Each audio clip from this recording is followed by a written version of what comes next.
Ed, I'm going to let you kick off the show and talk about the unseen crisis in corporate bankruptcies.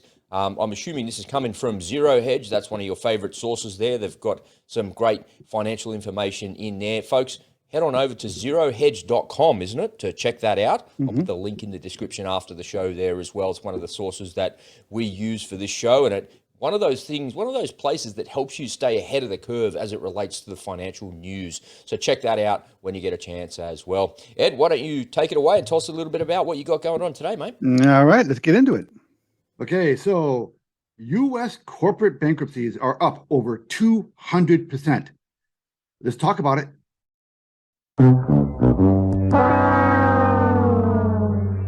Okay, so remember when we had that long period of time when the Federal Reserve kept interest rates really, really low? Well, most corporations took advantage of that and they added debt. I mean, they pretty much considered it free money, right? And they used that to expand and do all sorts of stuff. But they took on more debt. But then last year, the Federal Reserve started to raise rates. And not only did that affect their own borrowing costs, but it also affected all of the consumers that buy their products. Now, I've told you several times before that there's kind of a hierarchy here in companies going out of business, because what people do when times get tough is the first thing to do is they stop buying the luxury items. Okay, no more luxury cars, no more luxury watches, no more luxury vacations, etc. The next on your list are your discretionary items, like taking the vacation, going out to eat, buying a new set of towels. That's why Bed Bath & Beyond filed bankruptcy this year. I guess people figured, I don't need to buy a new set of towels. My existing towels work just fine. That's what washing machines are for. And the net effect of all of this is corporate bankruptcies are accelerating. So for the first quarter of 2023, corporate bankruptcies are up 216% over where they were this time last year. Okay, so there are two primary causes in the dramatic increase of corporate bankruptcies. The first one is the dramatic increase in their carrying costs on all the debt that they have on board, courtesy of dramatically higher interest rates. Number two is the dramatic contraction of consumer activity for the same reasons. They're having a hard time making their ends meet. Now, Jerome Powell said that he's determined to achieve that 2% inflation rate, which means he's going to have to continue raising rates quite a bit more if that is his real agenda. If he's being honest and he's being truthful and he's going to make an actual sincere effort to bring inflation under control, he's going to have to continue raising rates. Now, whether he's telling the truth or not, time will tell. But if they're going to get inflation under control, rates have to go quite a bit higher, which means this trend in corporate bankruptcies are going to continue. And what could end up being the financial cost of this? Because remember, when they file bankruptcies, they're not paying their debts anymore. They're not paying their debts back. They file for Chapter 11 and they write off those debts, and those debts will never be repaid. The impact of a recession and a credit crunch could be that $1 trillion worth of corporate debt ends up defaulting. So what is the net effect of all this on you? Well, if you work for corporate America, your job could be even more at risk. Now, this is not just a U.S. problem. This is actually a global issue. I'm just giving you the U.S. numbers. Now, you're not going to hear these statistics that I just told you in mainstream media. They're covering it up. Things are not rosy. Things are not good. You have to start taking steps to look after yourself. Reduce your exposure to your bank, buy some gold and silver, and establish streams of passive recurring income. So, Robbie, when was the last time you bought a new set of towels? During COVID, actually. Okay. Yeah. And I was really pissed when I bought the towels because they took like 12 weeks to get here. And I'm like, are you serious? I could have just went to the shop to buy them. And Susie's like, no, don't spend any more money on towels. I'm like, look, you're 100% right. There was one word that came to mind there when I saw that. And once again, well done, Ed. You have such a great way of bringing these complicated topics down to earth so normal people can understand exactly what they mean. The word that came to mind for me was the same as what happens in the banking sector, and it relates to the interest rates, right, is contagion. So if there's an extended period of time where businesses and brands have overextended themselves because of low interest rates, and then all of a sudden that is coming home to roost and the Fed are ratcheting up those interest rates, the contagion effect of that is these businesses cannot afford to do business and they just go away. It's just ridiculous. Well, that's why I think most people don't really appreciate the effect that rising interest rates have on pretty much everything. And it's all going to, and you're going to be caught up in the net. It's unavoidable. And not only directly with the cost of your own personal debt going up, but the company you work for, the products you go out and buy. This could really, not just a contagion effect, but this kind of an unraveling effect. And it's like a vicious circle, and we're caught up into it. And we have not seen the full effect yet. This is going to get a lot worse. Now, this assumes that the Fed is going to, we're taking them at their word that they're going to continue to raise rates. Now, they might, lose their guts. I mean, these people are not exactly profiles in courage. Okay, so these guys, they could pivot and actually start lowering rates if they feel enough pressure from Wall Street, because they don't respect money. But then that's going to have the other effect. That's going to send us into hyperinflation. So we're kind of stuck, and we created this monster. Well, the Fed did, right? They created this monster. We are the entire Western world. We are debt-based societies, and so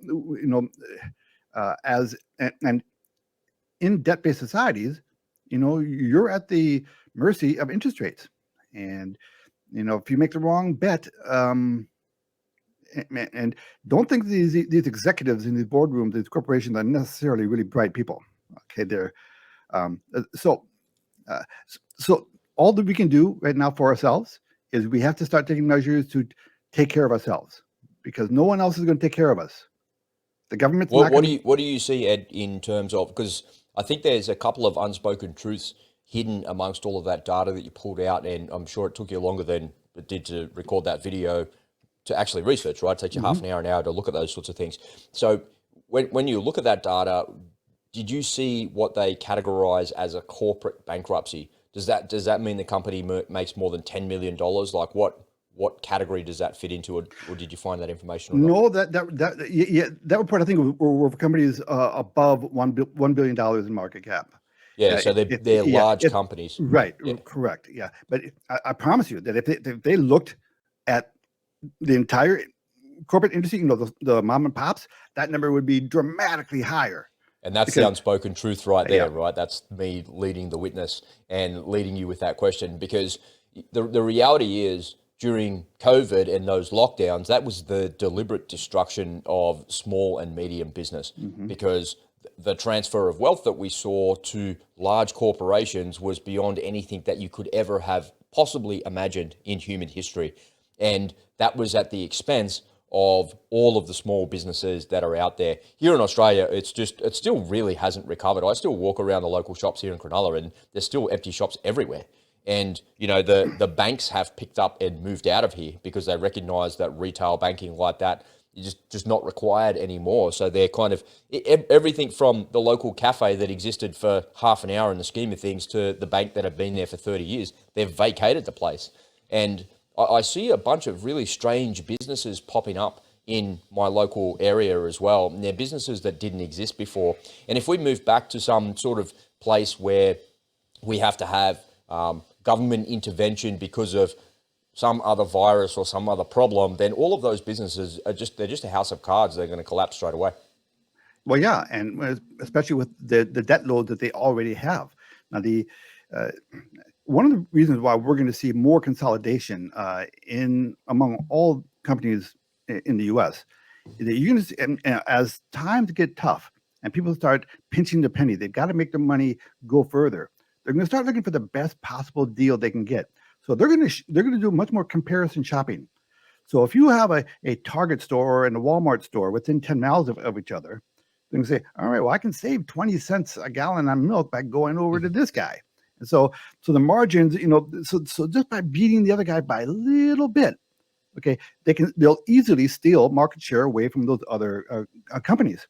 So you're going to see the bigger companies like Walmart get bigger, and you're going to see the smaller companies get smaller. It's just that's just the way things work economically. And even if so that those price wars, where they're cutting prices in order to beat the other guy, it's going to make harder for companies to make money right there. So profits are going to be. So that's another issue that they have. So yeah. So when It we has a snowballing effect, is what yeah, you're saying, right? yeah, Because once it's reduced here, then people are in a price war with each other. It's a race to the bottom, and then it just doesn't end well for anybody in that particular respect. It's a really interesting time because we see this.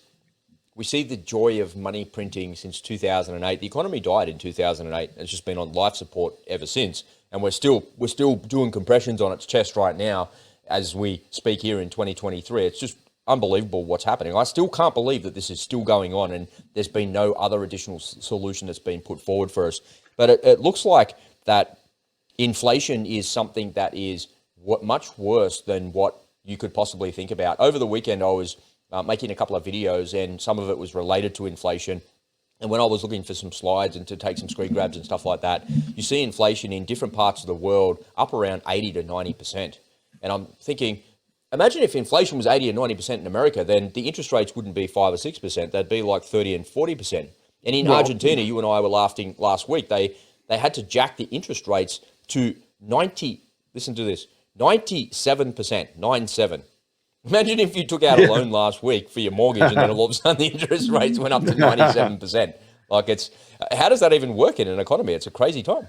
Well, the way you actually, if you're going to fight inflation effectively, the way to do it is you have to get your interest rates above the actual rate of inflation. And you have to completely destroy the population in the process. That's right. That's what the effect is. This process of fighting inflation, it is by nature a very painful process to the average person, because what they're trying to do is make your life miserable, because they need to get you to stop spending money. They need, and wherever that pain point is, that's what they're moving toward. So they are purposely trying to make your lives more miserable. That is the process of fighting inflation. Until people stop buying stuff, start spending money, they're going to keep, turning the screws. It's going to get harder and harder and harder.